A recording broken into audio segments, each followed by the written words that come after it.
Assalamualaikum warahmatullahi wabarakatuh.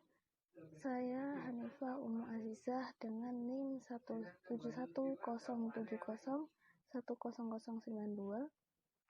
Pada kesempatan kali ini, saya akan mempresentasikan review salah satu jurnal psikologi politik dengan judul Kepemimpinan dan Psikologi Moral yang ditulis oleh Indro Adi Nugroho, yang termasuk dalam Buletin Psikologi yang dipublikasikan tahun 2016 dengan volume 24 nomor 2 halaman 76 sampai 86.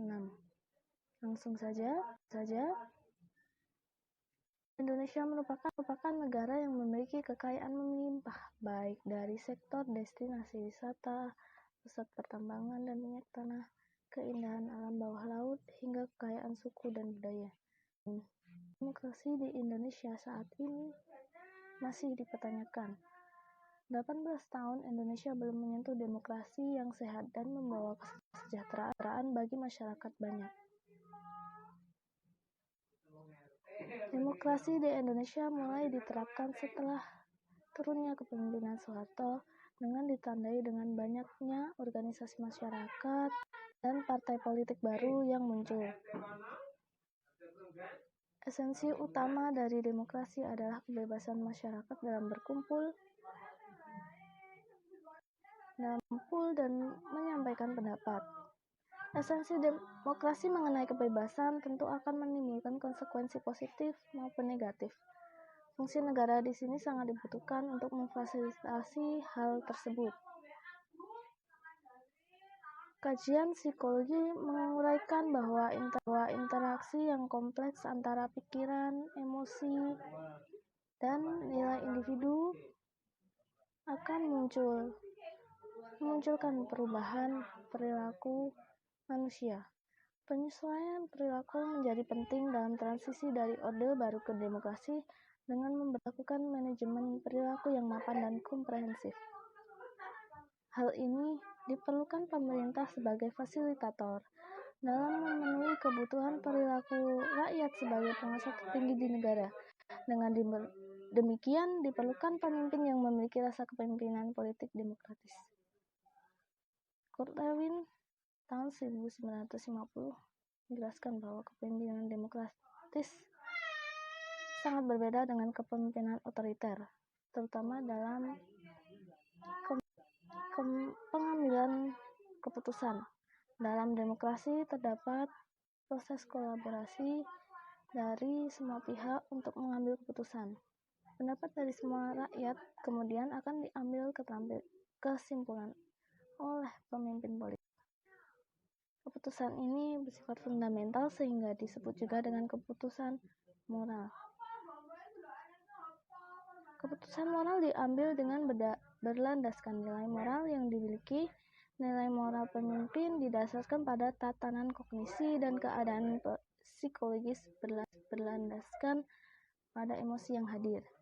Psikologi moral adalah aspek psikologis yang sangat signifikan untuk menuju pada prinsip utama demokrasi, yaitu majority rule, minority right, yang diharapkan menjadi sumbangan bagi Indonesia untuk mencapai demokrasi yang sehat. Era demokrasi merupakan era di mana pemimpin yang mampu mendengar dan memfasilitasi masyarakat sangat diperlukan. Partai politik, institusi utama dalam menggerakkan demokrasi. Partai politik hanya sebagai wadah calon pemimpin politik, namun juga memberikan pengetahuan apabila calon tersebut terpilih menjadi pejabat negara. Reformasi di sini sangat diperlukan untuk memberikan kader yang mumpuni. Karakteristik kepemimpinan demokratis erat kaitannya dengan posisi emosi yang bergerak sebagai pemimpin dan juga harus memiliki nilai moral demokratis. Dalam politik, emosi moral digunakan sebagai penentu perilaku manusia. Emosi akan muncul setelah individu melakukan tindakan. Emosi moral akan memunculkan evaluasi terhadap tindakan yang telah dilakukan. Emosi dan nilai moral pemimpin harus sejalan dengan kepentingan rakyat. Nah, nilai moral itu sendiri dapat diukur melalui Moral Foundation Questionnaire dengan merujuk pada aspek harm, fairness, in-group, authority, dan purity. Sedangkan untuk emosi moral dapat diukur dengan Guilt and Temperance Scale yang merujuk pada aspek evaluasi pribadi individu dan aspek intensi berperilaku. Aspek emosi dan nilai moral inilah yang menjadi landasan utama bagi seorang pemimpin dalam mengambil keputusan agar dapat menentukan arah tujuan yang tepat dan jelas bagi negara ini.